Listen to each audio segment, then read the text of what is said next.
네, 영상에서 보신 것처럼 저는 현재 탄자니아에서 지하수 개발 사역을 하고 있습니다.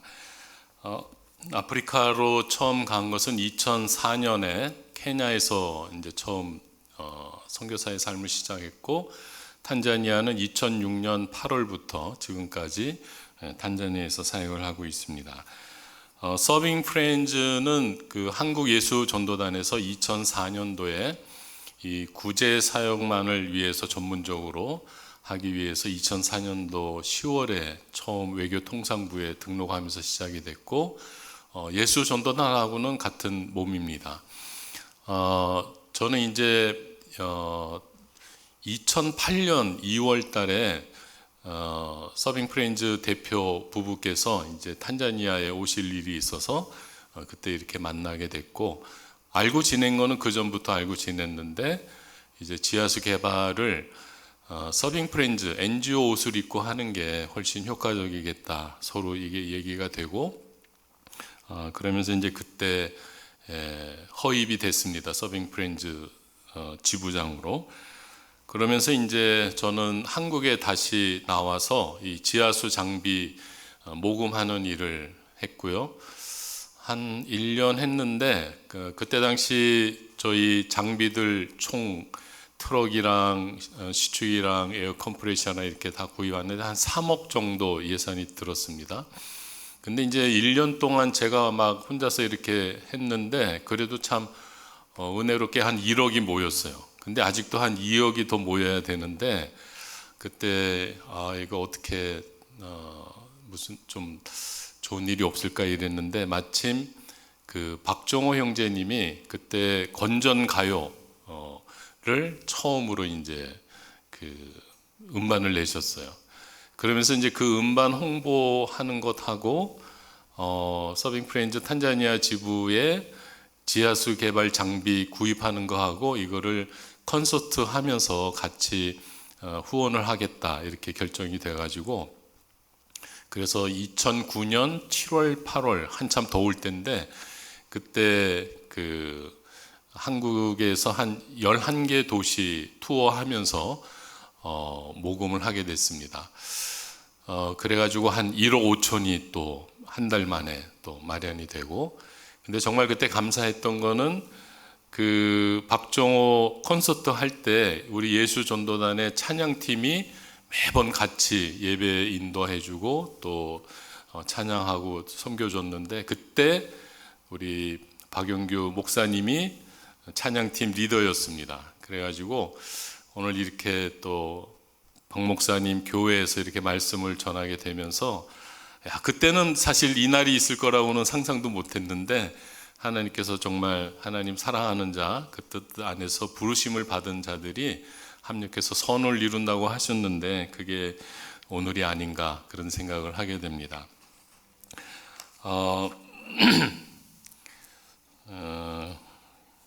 그래서 이제 지금 저 장비를 2010년 7월부터 본격적으로 이제 장비를 가지고 물을 파기 시작해서요. 지금 한 12년 팠는데, 그동안 한 410 몇 곳을 시도를 해서 320곳이 성공을 했습니다. 그래서 성공률이 7% 그 정도 되는데, 정말 기적 같은 일인 것 같아요. 그래서 얼마나 감사한지 모르겠고, 이제 지하수를 처음에는 막 여기저기를 파러 다녔어요. 하여튼 뭐 필요하다 그러면 막 파러 다녔습니다.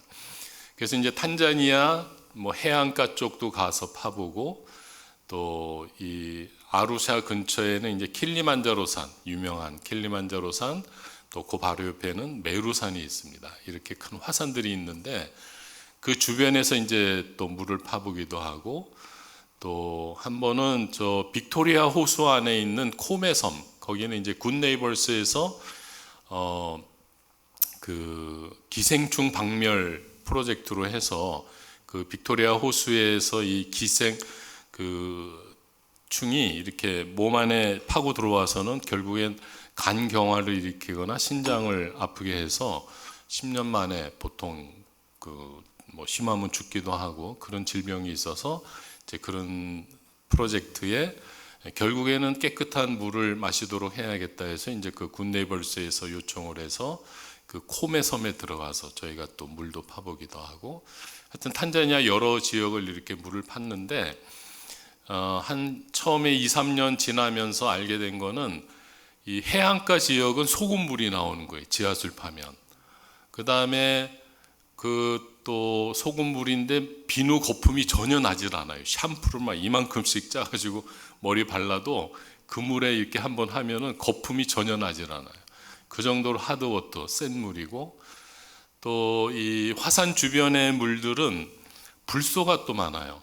그래서 이 불소는 독극물이잖아요. 뭐 옛날에 한국에서 불소 치약이라 했는데 그 아주 뭐 소량의 그거는 이제 충치를 예방하는 효과가 있을지 모르지만 WHO 기준으로 물 속에 1.5 ppm이 기준입니다. 그것이 넘어가면 식수로 사용할 수 없다. 그런데 이 화산 주변은 보통 20 ppm, 심하면 50에서 60 ppm까지 그렇게 나갑니다. 근데 이제 탄자니아 정부에서는 4.0 ppm으로 기준을 낮춰가지고, 그래도 WH보다는 높지만 물이 없으니까 또 그렇게 기준을 했다가 한 2년 전부터는 WHO 기준에 맞춰서 그렇게 지금 판단을 하고 있습니다. 그러면서 이제 신기다라는 지역이 있어요. 이름이 신기한 지역인데 이 신기다 지역에는 물이 불소도 없고 또 소금기도 없고 식수 판정을 대부분을 받는 거예요. 그래서 기왕이면 이 지역을 타겟을 해야겠다. 그리고 이제 대상도 저희가 뭐 여러 대상이 있겠지만 학생들을 도와야겠다. 왜냐하면 이 매일같이 아침마다 물을 5리터 이상을 길어 가야 돼요, 학교에. 그래서 학교에서 주방에서 쓰는 거라든지 또 관사의 선생님들 물이라든지 또 교실 청소할 때 쓰는 물이라든지 이런 그 물을 학생들의 그런 도움을 받아서 그렇게 물을 사용을 하고 있죠. 그래서 기왕이면은 학생들을 먼저 우선권을 두고 저희가 학교에 물을 파고 있습니다. 그렇게 이제 사역을 하고 있고요. 최근에는 이게 장비가 한 12년 이상 되다 보니까 여기저기 막 고장이 나서 최근에는 고치는 시간이 물 파는 시간보다 더 많이 들었던 것 같습니다. 하지만 은혜로 계속해서 물을 지금 파고 있고요. 오늘 여러분들에게 같이 나누고 싶은 은혜의 말씀은 아까 목사님 읽어주셨는데 여러분 잘 아시는 그 천국의 열쇠에 관한 이야기입니다. 저는 개인적으로 그 캐톨릭 신자였습니다. 그래서 신부도 될 뻔했어요. 고등학교를 제가 성신고등학교 여기 해화동 로타리에 동성고등학교 뒤에 카톨릭 대학 뒤에 그 신부 되겠다고 그 고등학교 들어갔다가 2년 다니고 나왔습니다. 아마 계속 다녔으면 지금 신부가 되었을지도 모르겠습니다. 아내 만나려고 아마 신부가 안 된 것 같아요.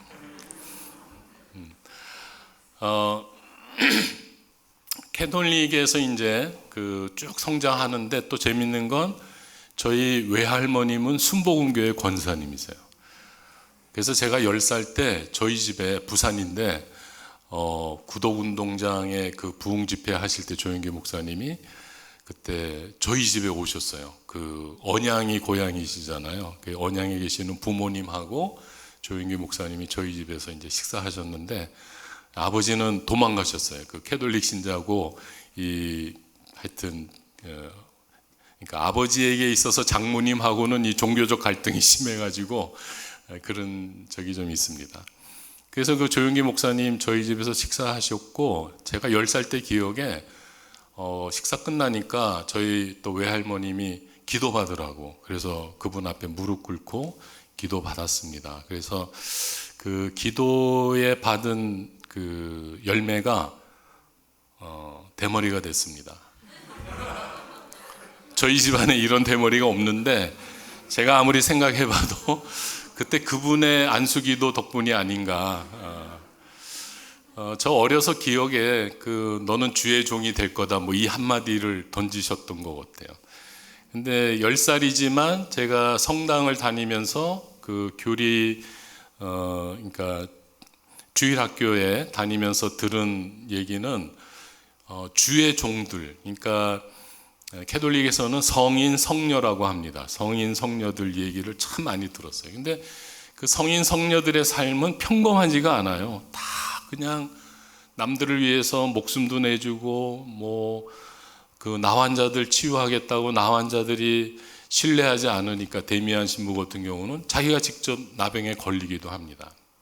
하여튼 그런 이상한 사람들의 이야기만 주의 종으로 이렇게 들었던 터라 조영기 목사님이 주의 종이 될 거다 그래서 속으로 야, 내 인생은 꼬였구나, 이제 편하게 살기는 글렀다 이렇게 생각했는데 이제 예수전도단에서 DTS 훈련 받고 이렇게 간사 생활을 하면서 주님을 알아가면서 주님의 길을 간다는 것이 물론 고난도 있고 힘든 것도 있지만 그것만 있는 건 아닌 것 같아요. 또 다른 하늘나라의 기쁨과 은혜와 그런 축복들이 있다는 것을 배우고 있습니다. 그래서 저는 이 캐톨릭에서 특별히 초대 교황, 첫 번째 천주교의 교황을 누구라고 배웠냐 하면은 베드로라고 배웠습니다. 왜? 천국의 열쇠를 받았기 때문에. 그러나 성경을 자세히 보시면 오늘 이 본문에서 예수님이 주겠다 그랬지, 자, 이거 다 받아라 이렇게 하시는 게 아니에요.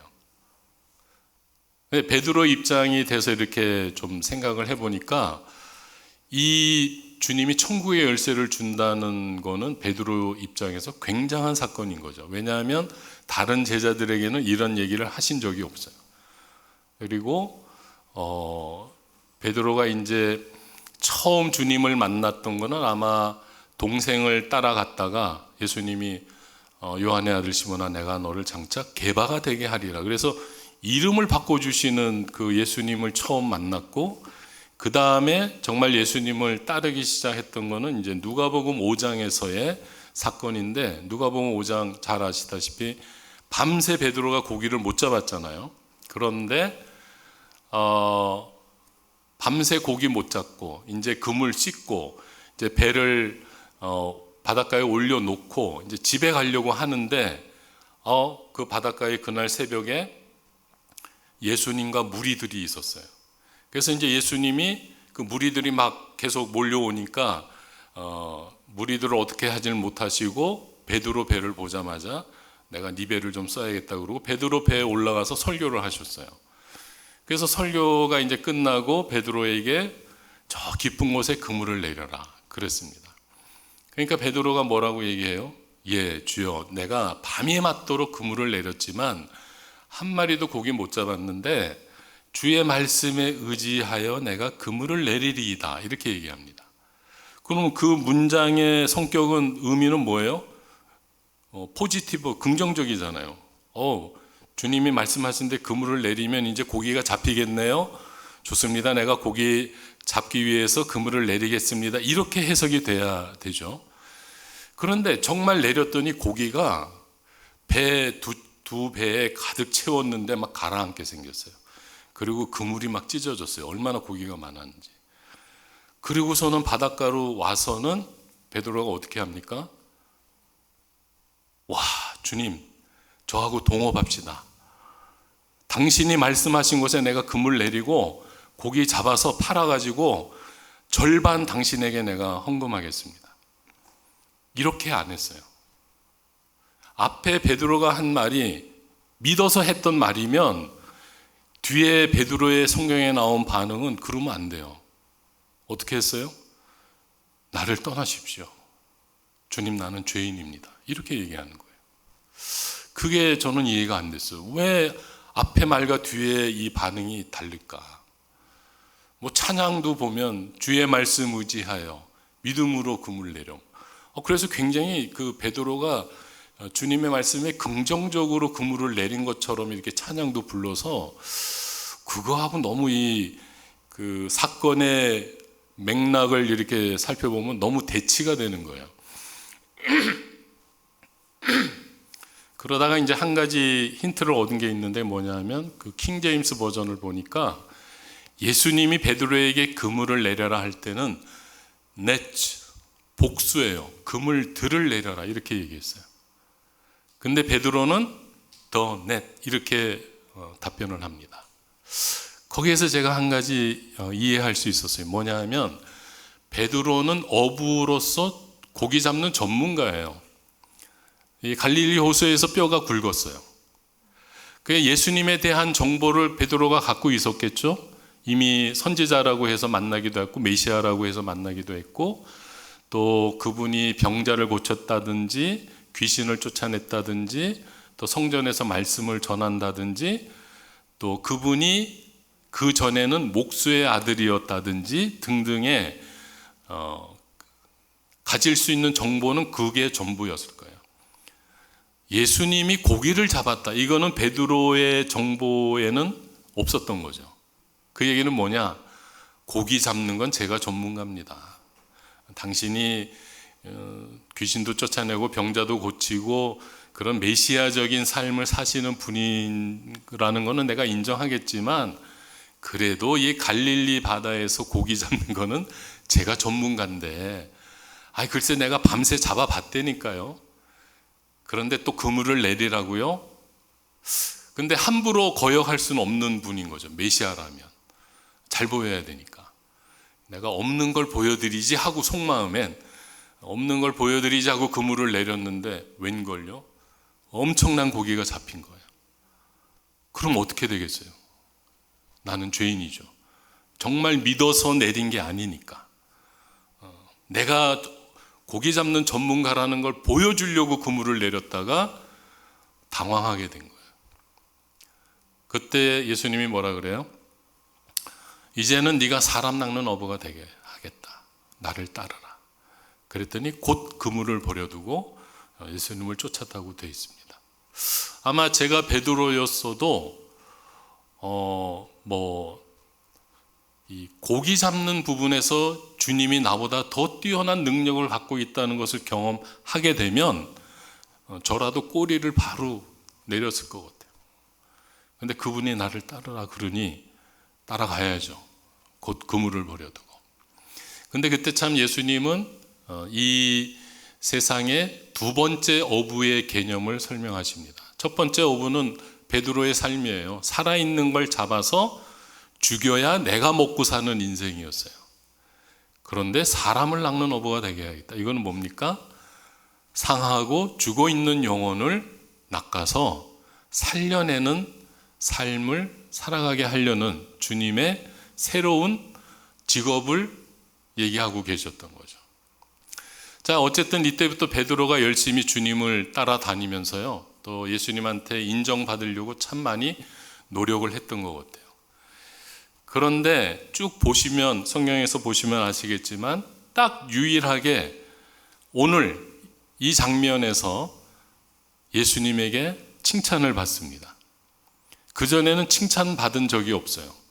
그전의 사건들을 이렇게 쭉 보면 제가 속으로 그냥 가만히 있으면 기본 점수나 딸 텐데 괜히 아는 척하고 나서요. 어떤 날은 예수님 설교 끝나니까 손 들고 질문합니다. 주님, 7번 용서하면 되겠습니까? 그 질문의 의도가 뭘까요? 야, 어떻게 7번을 용서하냐? 3번만 해라. 이런 걸 기대하지 않았을까 싶어요. 근데 웬걸? 예수님이 뭐라 그래요? 70번에 7번씩이라도 용서해라. 그래서 속으로 질문하지 말지. 그냥 가만히 있었으면 기본 점수나 딸 텐데. 한 번은 또 예수님이 물 위를 걸어오시는 걸 보고 다른 제자들은 그런 질문 안 해요. 근데 베드로가 딱 손 들고 나도 물 위를 걷게 해 주십시오. 그래, 걸어와 이랬어요. 잘 걸었어요. 근데 끝까지 잘 걸어갔으면 얼마나 좋아요. 중간에 빠져버립니다. 그러니까 또 예수님이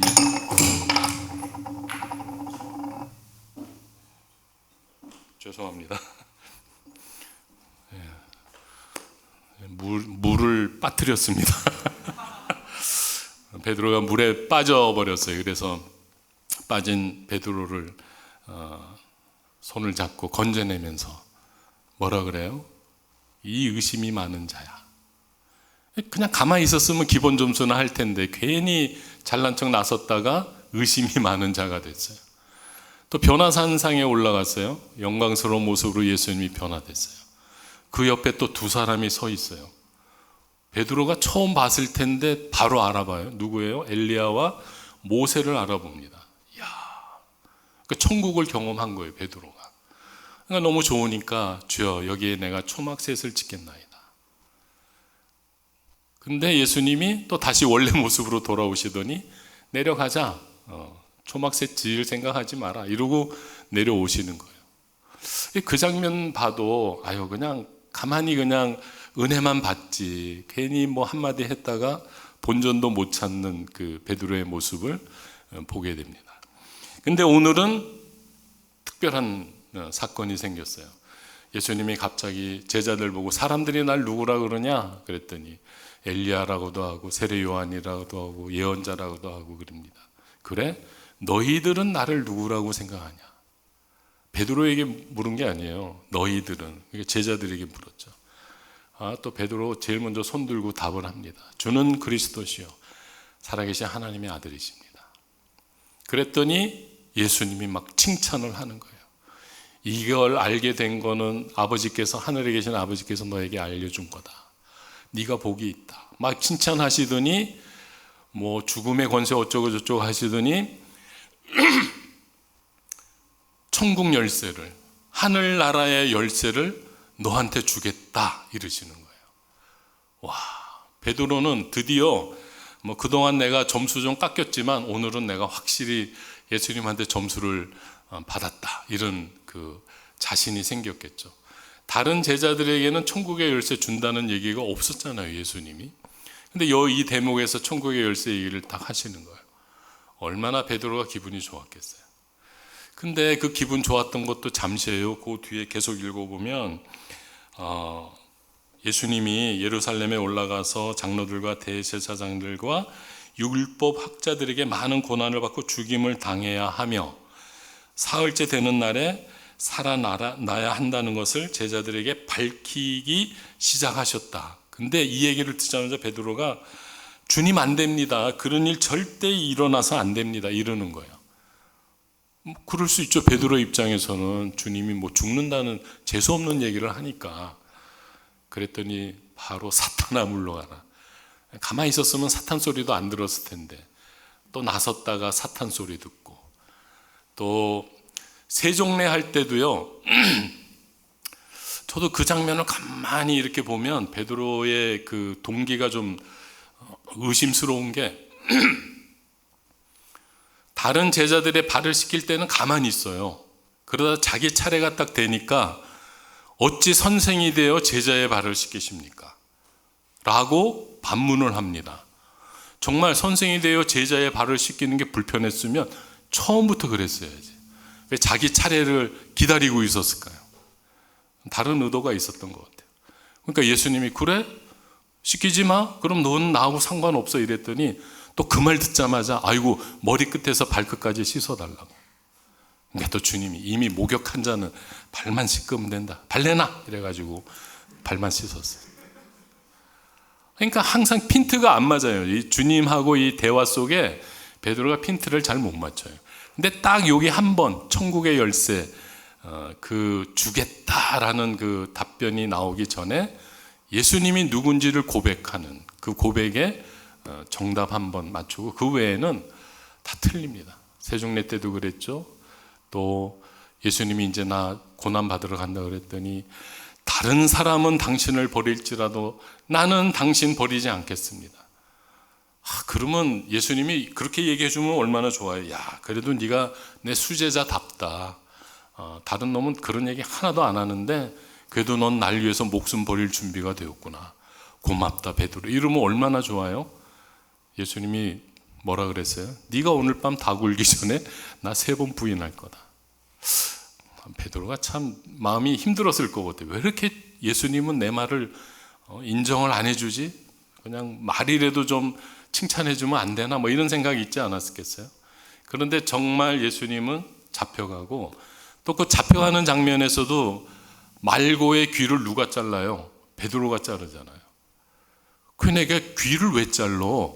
목을 찌르지. 그렇잖아요? 귀를 잘라서 뭐 어쩌겠다는 거예요. 저도 그걸 이렇게 생각하면서 일단 칼은 뽑았고 뭔가 주님 앞에 자기의 의는 나타내고 싶고 아마 눈을 감고 휘두른 것 같아요. 닌자가 아닌 다음엔 귀 자르는 거 어렵습니다. 가만히 서 있는 사람 귀를 어떻게 잘라요? 그냥 막 눈 감고 휘둘렸더니 귀가 잘린 거예요. 귀 잘라놨더니 또 예수님 뭐라 그래요? 검 쓰는 놈은 검으로 망한다 이놈아, 이러고 귀 떨어진 귀 다시 탁 붙여놓는 거예요. 그리고 예수님 십자가에서 돌아가시고 부활하셨어요. 부활하셨는데 베드로는 봤어요. 그리고 세 번째 만나는 장면이 요한복음 21장입니다. 디베라 바닷가에서 세 번째 만나요. 근데 제가 베드로를 묵상하면서 어쨌든 천국의 열쇠를 기다렸을 것 같아. 죽기 전에 주시려나? 부활해서 주시려나? 근데 죽기 전에도 안 주시고 부활해서도 안 주시고 지금 세 번째 장면이 요한복음 21장이에요. 21장에서 뭐 합니까? 제자들이 다시 고기를 잡으러 나갔어요. 그렇겠죠. 예수님 3년 쫓아다녔으면 뭐 돈벌이가 있었겠어요. 다 집에서 지금 다 빚더미에 앉았다. 신용 불량자 됐다. 어떡할래? 어떻게 해요? 빨리 고기 잡아서 팔아야 또 먹고 사니까. 고기 잡으러 갔겠죠. 근데 그때 또 예수님이 바닷가에서 기다리고 있었어요. 고기 못 잡는 제자들 보고 오른편에 금을 던져라 그러니까 누가 얘기하는지 관심도 없어요. 고기를 잡고 싶은 마음에 오른편에 금을 던졌더니 153마리의 고기가 또 잡힙니다. 그리고 이제 나중에 예수님인 걸 알게 되고 제자들이 다 바닷가로 나왔어요. 배를 바닷가에 다 대고 예수님이 니네가 잡은 고기도 가져와라. 그래가지고 예수님이 생선을 구워서 다 제자들을 먹입니다. 그리고 이제 정막이 흐르다가 예수님이 입을 여십니다. 베드로에게 이렇게 질문합니다. 네가 이 사람들보다 나를 더 사랑하냐? 이게 좀 아픈 질문이에요. 베드로야, 요한의 아들 시몬아, 네가 나 사랑해? 이렇게 질문하면 얼마나 좋아요. 네가 이 사람들보다 더 사랑해? 나를? 그거는 다른 사람은 당신을 버릴지라도 나는 당신을 버리지 않겠나이다. 그 장면으로 가서 지금 예수님이 질문하시는 것 같아. 자, 그러자 베드로가 이렇게 대답해요. 주여 그러하외다. 내가 주를 사랑하는 줄 주께서 아시나이다. 이게 베드로도 이제 주님하고 어떻게 소통해야 되는지 좀 그 노하우가 생긴 것 같아요. 주님이 말하는 대로 자기가 됐지 자기 말하는 대로 된 게 없잖아요. 그러니까 이렇게 대답할 수밖에 없어요. 주여 그러하외다. 내가 주님을 사랑하는 줄 주께서 아십니다. 주님이 너 나 사랑 안 해 이러면 또 자기는 배신자 돼야 되니까. 그랬더니 내 양을 먹여라. 또 질문해요. 똑같이 또 대답해요. 또 질문해요. 세 번을 물으니까 베드로가 근심하여 이르되 내가 주를 사랑하는 줄 모든 것을 주님이 아시는데 자꾸 그렇게 마음 아프게 물어보시냐고. 주님 다 아시잖아요. 이렇게 답변을 하고 끝이 납니다. 자, 그리고 그 대화가 끝나자 예수님이 이렇게 얘기합니다. 베드로에게 내가 진정으로 내게 말한다. 네가 젊어서는 스스로 띠를 띠고 내가 가고 싶은 곳을 다녔거니와 네가 늙어서는 남들이 내 팔을 벌릴 것이요 너를 묶어서 네가 바라지 않는 곳으로 너를 끌고 갈 것이다. 예수께서 이렇게 말씀하신 것은 베드로가 어떠한 죽음으로 하나님께 영광을 돌릴 것인가를 암시하신 것이다. 예수께서 이 말씀을 하시고 나서 베드로에게 나를 따르라 하고 말씀하셨다. 자, 그런데 베드로가 이 말을 듣자마자 어이구 주님, 제가 당신을 위해서 당신께 영광 돌리는 삶으로 내가 나중에 그 죽음의 자리까지도 저에게 허락하십니까? 그러면 그 감동이 돼야 되는데 베드로의 그 다음 반응을 보면 전혀 달라요. 20절에 베드로가 돌아보니, 그러니까 예수님이 지금 나를 따르라 이렇게 말씀하시는 그 대목에서 딱 듣자마자 딱 고개를 돌리면서, 제가 이걸 경상도 버전으로 바꿔봤어요. 그 사도 요한을 베드로가 바라보면서 자는 어째 됩니까? 그랬어요. 그러니까 예수님이 가는 내 올 때까지 안 죽을 낀데 뭐라고 해? 내는 죽고 자는 안 죽고 해. 이러고 지금 이 요한복음 마지막이 끝을 맺고 있어요. 보세요. 제가 베드로가 이 제자를 보고 예수께 물었다. 주님, 이 사람은 어떻게 되겠습니까? 예수께서 말씀하셨다. 내가 올 때까지 그가 살아 있기를 내가 바란다고 한들 그것이 너하고 무슨 상관이 있느냐? 너는 나를 따르라. 이 말씀이 믿는 사람들, 여기 기억 보니까 그 형제들, 같이 옆에 있었던 형제들 사이에 퍼져나가서, 그러니까 듣자마자 그 옆에 다른 제자들한테 주님이 자는 안 죽일 것 같아. 내도 죽고 너도 아마 다 죽을 거야. 뭐 이러면서 이제 그동안 주님에 대한 불편한 마음을 막 얘기하는 거예요. 어쩜 그렇게 예수님이 편애를 하시는지, 왜 사도 요한만 좋아하는지, 그런 불편한 마음으로 지금 요한복음이 끝이 나요. 그래서 어쨌든 지금 베드로 입장에서는 천국의 열쇠를 이제는 끝이 나는 것 같아요. 주님이 나한테 뭐 말로만 천국의 열쇠 준다 그랬지, 뭐 주실 생각이 전혀 없네. 그냥 나를 따르라. 그냥 같이 십자가의 고난을 너도 받아라. 뭐 이러고 그냥 이렇게 예수님의 베드로를 향한 그 말이 끝나니까 베드로 마음에 굉장히 어려웠던 것 같아요. 제가 생각해도 제가 베드로였어도 지금 이 요한복음 21장의 상태에서는 사도행전에 베드로가 등장할 수 없지 않았나, 인간적으로. 그러나 등장을 한 걸 보니 베드로 안에 뭔가 풀렸어요. 예수님에 대한 그 오해, 이게 풀리지 않고서는 사도행전에 등장할 수가 없다. 또 사도행전에 등장한 베드로는 뭔가 천국의 열쇠를 사용하는 그런 사람 같아요.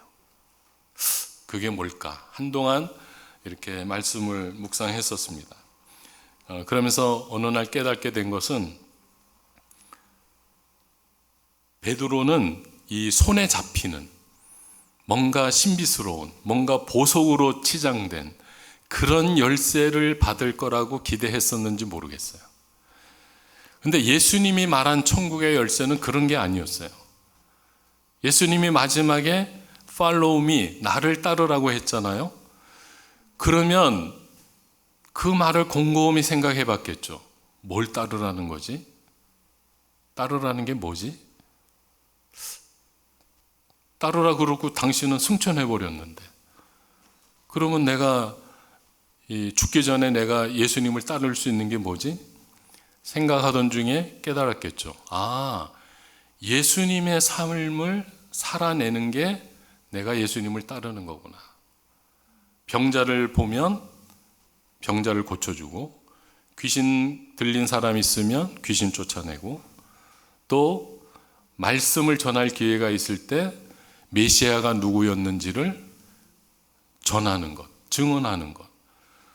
그러면서 천국의 열쇠는 바로 예수 그리스도셨구나. 동의가 되세요? 천국의 열쇠가 베드로 입장에서는 오해를 했던 거예요. 뭔가 신비스러운 열쇠, 비싼 열쇠, 황금 보석으로 만든 열쇠, 이런 걸 기대했었는데 그게 아니고 예수님 자체가 천국의 열쇠였던 거죠. 보세요. 성령이 임하고 나서 베드로가 제일 먼저 그 천국의 열쇠를 증언합니다. 우리가 기다렸던 메시아가 바로 우리가 십자가에 죽인 그분이 메시아였다. 그런데 그분이 살아나셨다. 그 우리의 죄의 문제를 해결하셨다. 그 긴 설교도 아니에요. 짧은 그 설교를 3,000명이 듣고 회개하고 돌아옵니다. 우리가 어찌할꼬. 그때 뭐 딴 거 없어요. 예수가 그리스도라는 걸 믿어라. 우리를 위해서 그분이 죽었고 3일 만에 부활하셨다. 그래서 그 자리에서 3,000명이 회개하고 주님께로 돌아옵니다. 천국의 열쇠를 선포했던 거예요. 그리고 또 성전에 기도하러 올라갑니다. 9시에.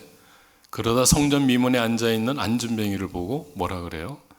은과 금은 내게 없으나 내게 있는 예수 그리스도의 이름으로 명하노니 일어나 걸어라. 이러니까 그 사람이 일어나 걷습니다. 와, 베드로가 드디어 천국의 열쇠를 앓은 거예요. 받은 거예요. 예수님이 얘기한 천국의 열쇠는 그런 황금 보석으로 만든 열쇠가 아니고 예수님의 삶 자체가, 예수 그리스도 그분 자체가 천국의 열쇠였구나. 그래서 예수님의 이름으로 풀면, 땅에서 풀면 하늘에서도 풀리고, 땅에서 묶으면 하늘에서도 묶이는 게 이거구나. 그러니까 베드로는 그 다음부터 이제 그 천국의 열쇠를 막 사용하기 시작했죠. 예수 그리스도가 천국의 열쇠라는 걸 참 깨닫는 것도 저에겐 굉장히 큰 은혜였어요. 그러면서 천국의 열쇠 되시는 예수님의 입장에서 그러면 예수님의 이름 사용하면 다 되는 건가? 또 그것도 아닌 것 같아요. 이게 주님 쪽하고 이 천국의 열쇠를 사용할 수 있는 사람의 조건하고 이게 맞아야 된다는 생각이 들어요. 마치 이런 개인 은행 금고 이런 데 가면은 열쇠가 2개가 있어요. 하나는 본인이 가지고 있고 하나는 은행이 가지고 있고. 그래서 2개가 같이 키를 열고 돌려야 그게 열리잖아요.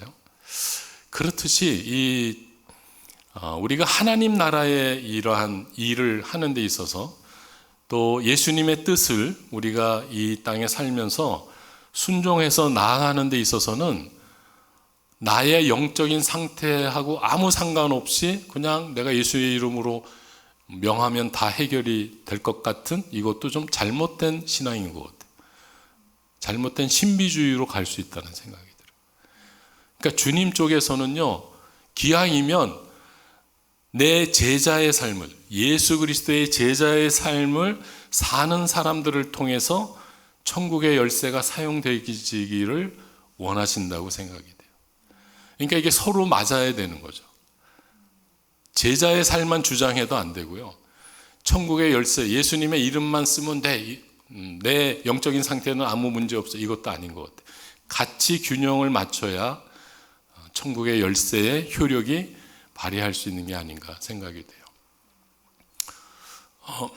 저는 이 지하수 개발 사역을 하면서 사실 정말 기적이에요. 지금까지 계속 사역을 할 수 있는 게 기적이에요.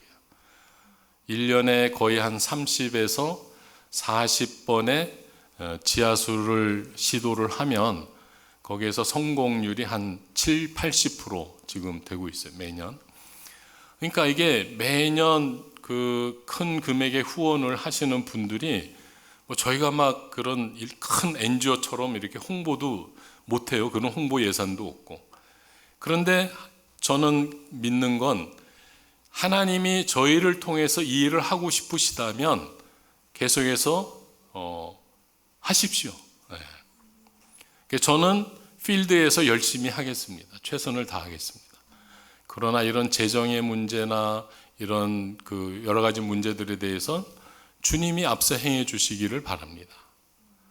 주님이 저를 통해서 하고 싶지 않으면 재정을 끊어주시면 되고, 재정을 계속 보내주신다면 저는 하라는 줄 알고 계속 나가면 됩니다. 이런 마음으로 지금까지 하고 있어요. 그러면서 이제 오늘 말씀 준비하면서 또 이렇게 제 삶을 돌아보니 그동안의 많은 후원자들이 천국의 열쇠였다는 생각이 들어요. 그러니까 정말 그 깨끗한 물을 재정과 저희가 섬기면 물이 나오거든요. 근데 천국의 열쇠를 누군가 사용해야죠.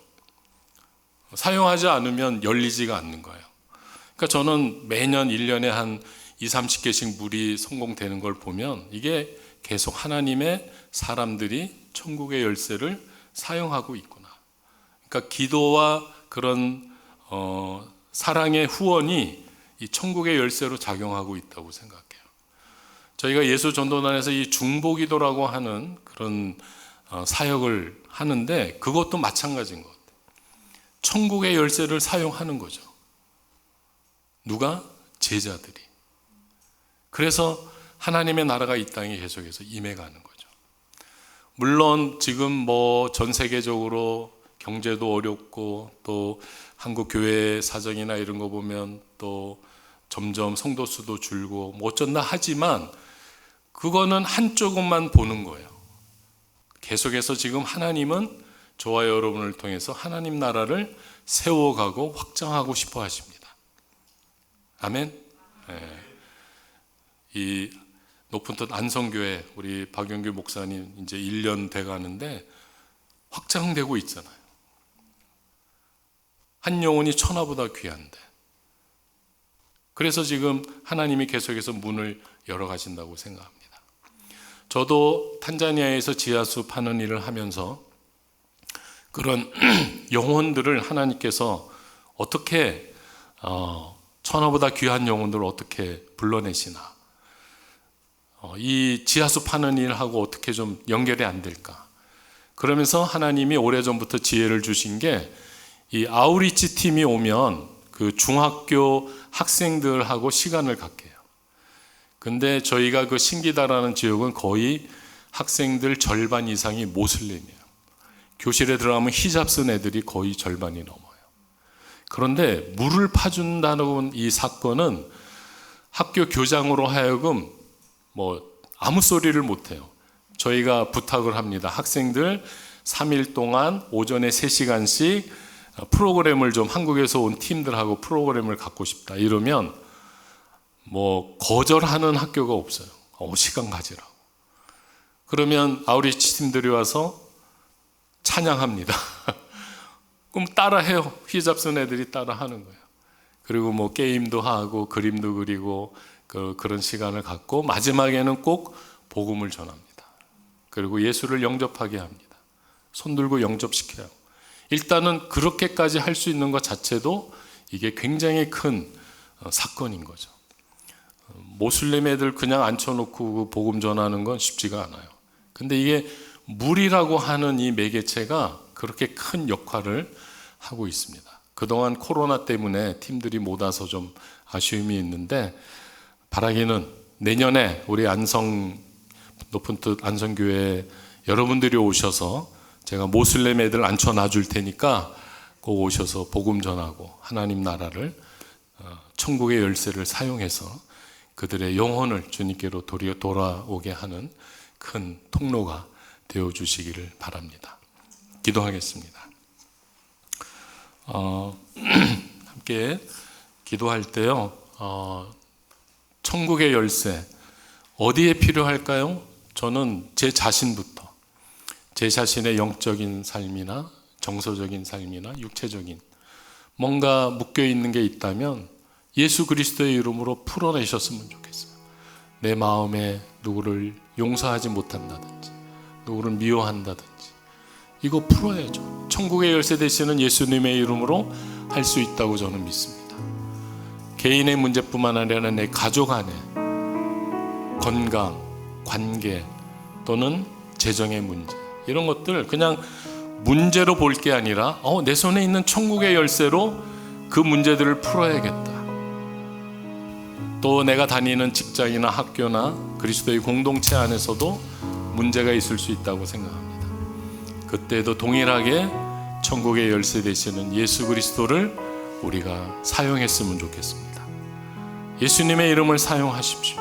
그러면서 나 자신은 제자의 삶으로 살아갈 수 있는 지혜와 힘을 달라고 그렇게 할 때 예수님께서 저와 여러분을 통해서 더 많은 하나님의 생명의 역사들을 일으켜 나가실 걸 믿습니다. 함께 기도하시겠습니다.